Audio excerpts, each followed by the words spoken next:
Have you heard the unbelievable story of a man who hijacked a plane, got his ransom money, and then jumped off, never to be found? On November 24th, 1971, a nondescript man calling himself Dan Cooper approached the counter of Northwest Orient Airlines in Portland, Oregon. He used cash to buy a one-way ticket on flight number 305, bound for Seattle, Washington. Thus began one of the great unsolved mysteries in FBI history. Cooper was a quiet man who appeared to be in his mid-40s, wearing a business suit with a black tie and white shirt. He ordered a drink, bourbon, and soda while the flight was waiting to take off. A short time after 3 p.m., he handed the stewardess a note indicating that he had a bomb in his briefcase and wanted her to sit with him. The stunned stewardess did as she was told, opening a cheap attaché case. Cooper showed her a glimpse of a mass of wires and red-colored sticks and demanded that she write down what he told her. Soon, she was walking a note to the captain of the plane that demanded 4 parachutes and $200,000 in $20 bills.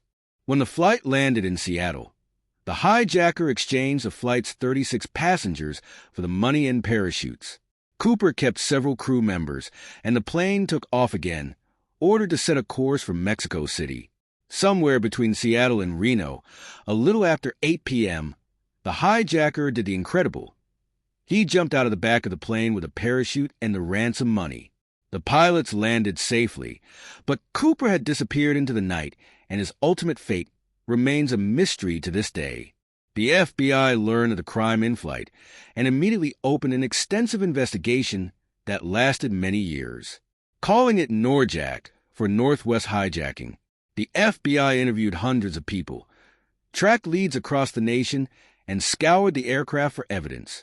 By the 5-year anniversary of the hijacking, the FBI considered more than 800 suspects and eliminated all but 24 from consideration. Person from the list, Richard Floyd McCoy, is still a favorite suspect among many. He was tracked down and arrested for a similar airplane hijacking and escape by parachute less than 5 months after Cooper's flight. But McCoy was later ruled out because he didn't match the nearly identical physical descriptions of Cooper provided by 2 flight attendants and for other reasons. Perhaps Cooper didn't survive his jump from the plane.